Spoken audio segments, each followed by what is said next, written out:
టాలీవుడ్కి comedy king Brahmanandam దాదాపు 4 దశాబ్దాలుగా వెండితెరపై తనదైన శైలి నటనతో ఆకట్టుకున్న ఆయన ఈ మధ్యన సినిమాలు చేయడం తగ్గించారు. చాలా సెలెక్టివ్గా, నటనకు ఆస్కారం ఉన్న పాత్రలు మాత్రమే చేస్తున్నారు. అలా తన కొడుకు రాజా గౌతంతో కలిసి చేసిన చిత్రమే బ్రహ్మ ఆనందం.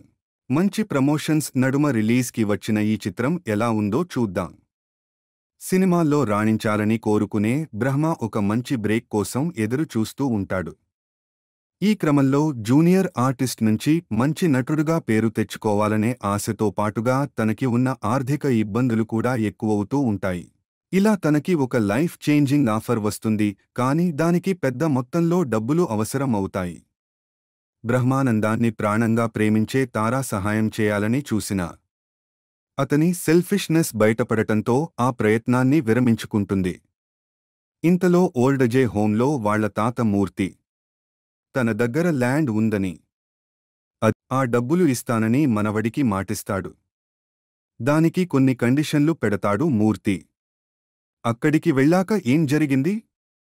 తాను చెప్పినట్లుగా బ్రహ్మకు మూర్తి పొలం రాసిచ్చాడా? దానికోసం అతను ఎలాంటి కండిషన్ పెట్టాడు? మూర్తి వృద్ధాశ్రమంలో ఉండిపోవడానికి కారణం ఏంటి? జ్యోతి మూర్తికి మధ్య ఉన్న సంబంధం ఏంటి?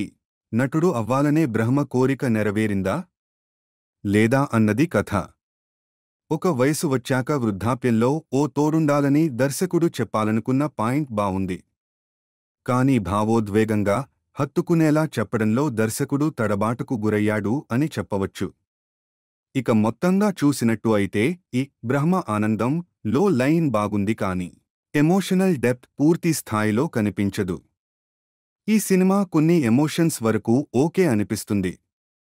ఈ సినిమాని చూడాలి అనుకునేవారు మాత్రం తక్కువ అంచనాలతో ఎక్కువ ఓపికతో ట్రై చేస్తే బెటర్. Thank you.